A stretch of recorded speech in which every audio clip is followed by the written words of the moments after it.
पिछली कड़ी में हमने चर्चा की थी कि अलाउद्दीन खिलजी ने तुर्की एवं गैर तुर्की अमीरों की संपत्तियां छीनकर उन्हें इतना कमजोर कर दिया कि अब वे सुल्तान के विरुद्ध न तो कोई गुट बना सकते थे और न विद्रोह कर सकते थे। इस उपाय से चालीसा मंडल के अमीरों का बचा खुचा प्रभाव भी नष्ट हो गया तथा सल्तनत में सुल्तान अकेला ही सर्वोच्च अधिकारी के रूप में प्रतिष्ठित हो गया। हालांकि दिल्ली सल्तनत ईस्वी 1293 से ही अस्तित्व में आ गई थी, किंतु सुल्तान की अबाध निरंकुशता अलाउद्दीन खिलजी के शासनकाल में आकर स्थापित हुई। दिल्ली सल्तनत में अपनाई गई अब तक की शासन पद्धति में सुल्तान का जनता से प्रत्यक्ष संपर्क नहीं था। इस कारण जनता, विशेषकर हिंदू जनता, सुल्तान की ओर से उदासीन बनी रहती थी और स्थानीय लोगों के भड़कावे में आकर सुल्तान के विरुद्ध विद्रोह का झंडा खड़ा कर देती थी।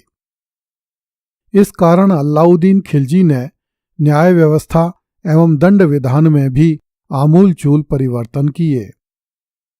अलाउद्दीन का दंड विधान अत्यंत कठोर था।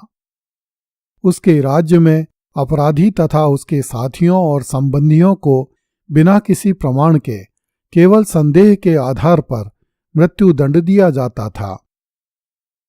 अपराधियों को प्राय अंग भंग का दंड दिया जाता था। कठोर दंड विधान से जनता में शासन के प्रति भय बैठ गया। लोग अपराध करने, बगावत करने तथा विवाद में पड़ने से डरने लगे।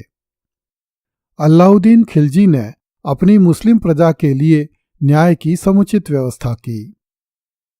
हिंदुओं के झगड़ों का न्याय भी मुस्लिम काजियों द्वारा किया जाता था, किंतु हिंदुओं के झगड़ों का निपटारा अलग प्रकार से किया जाता था। मुसलमान प्रजा की बजाय हिंदू प्रजा पर अधिक कड़े दंड लगाए जाते थे तथा अधिक कड़ी शारीरिक यातनाएं दी जाती थीं। सरेआम कोड़े मारना, भूखे प्यासे इंसानों को खंभों से बांधकर कई दिनों तक धूप में पटके रखना, जूतों से पिटवाना, स्त्री एवं पुत्री को छीन लेना, संपत्ति जब्त कर लेना, घर में आग लगवा देना उस काल के दंड विधान के अनिवार्य अंग थे। अलाउद्दीन से पहले दिल्ली सल्तनत की न्याय व्यवस्था मुस्लिम धर्म ग्रंथों पर आधारित थी, परंतु अलाउद्दीन ने उसे लौकिक स्वरूप प्रदान किया। उसने इस्लाम के सिद्धांतों की उपेक्षा नहीं की, परंतु उसने इस नए सिद्धांत का प्रतिपादन किया कि परिस्थिति तथा लोक कल्याण के विचार से जो नियम उपयुक्त हों वही राज नियम अपनाए जाने चाहिए। अलाउद्दीन ने न्याय करने वाले काजियों की संख्या में वृद्धि कर दी ताकि लोगों को न्याय के लिए और अपने झगड़ों का निपटारा करवाने के लिए अधिक दिनों तक नहीं भटकना पड़े तथा अपराधियों को जल्दी से जल्दी सजा दी जा सके। अलाउद्दीन खिलजी ने काजी की सहायता के लिए पुलिसकर्मियों एवं गुप्तचरों की समुचित व्यवस्था की। ये लोग अपराधों एवं अपराधियों के अन्वेषण में काजी की सहायता करते थे। जिस प्रकार काजी न्याय व्यवस्था का अधिकारी था, उसी प्रकार नगर कोतवाल प्रत्येक नगर में पुलिस व्यवस्था का प्रधान होता था। उसका प्रधान कर्तव्य अपराधों का अन्वेषण करना एवं अपराधी को पकड़कर काजी के समक्ष प्रस्तुत करना होता था। मुस्लिम इतिहासकारों ने लिखा है कि राज्य के समस्त पदाधिकारी बड़ी सतर्कता तथा ईमानदारी के साथ काम करते थे, क्योंकि नियमानुसार कार्य नहीं करने वालों को सुल्तान द्वारा कठोर दंड दिए जाते थे। मुस्लिम इतिहासकारों ने लिखा है कि यद्यपि अलाउद्दीन खिलजी को अपनी आय का अधिकांश भाग युद्धों में ही व्यय करना पड़ता था, तथापि उसने सार्वजनिक हित के बहुत से कार्य करवाए। सुल्तान ने दिल्ली के पास एक सुंदर महल बनवाया। इस्लामी विद्वानों तथा फकीरों को सुल्तान का आश्रय प्राप्त था। जियाउद्दीन बर्नी ने लिखा है कि अलाउद्दीन खिलजी निरा अशिक्षित व्यक्ति था।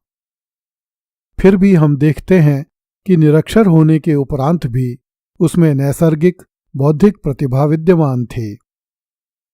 उसे योग्य व्यक्तियों की अद्भुत परख थी, जिससे वह योग्य व्यक्तियों की सेवाएं प्राप्त कर सका था। अलाउद्दीन खिलजी ने कवि टेनिसन के उस कथन को सिद्ध कर दिया था कि केवल वही शासन कर सकता है जो पढ़ लिख नहीं सकते। तत्कालीन मुस्लिम इतिहासकार अलाउद्दीन खिलजी की शासन व्यवस्था की भले ही कितनी ही प्रशंसा क्यों न करें, वास्तविकता यह है कि उसकी राज्य व्यवस्था सैनिक शक्ति पर आधारित थी। उसके समस्त सुधार सुल्तान की सैनिक शक्ति को बढ़ाने के लिए किए गए थे। ऐसा शासन न तो अच्छा हो सकता है और न दीर्घकालीन।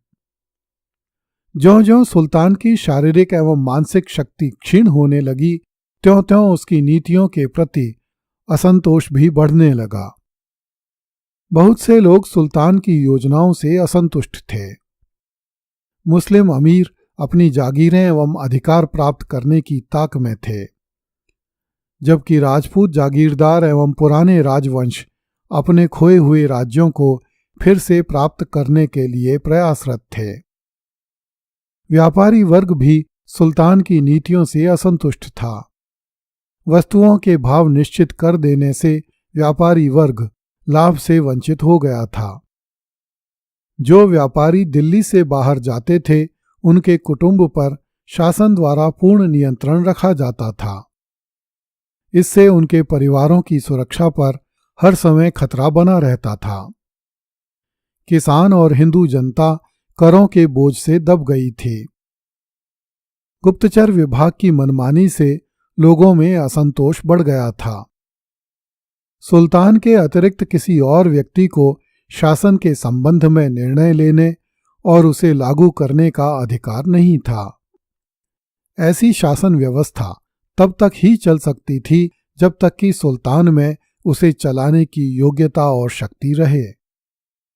इन सब कारणों से अलाउद्दीन खिलजी की शासन व्यवस्था स्थायी नहीं हो सकी और उसके आंखें बंद करने से पहले ही नष्ट भ्रष्ट होने लगी। अगली कड़ी में देखिए, अलाउद्दीन खिलजी की क्रूरता ने दिल्ली सल्तनत को उसके चरम पर पहुंचा दिया। कृपया इस चैनल को लाइक, सब्सक्राइब एवं शेयर करें। धन्यवाद।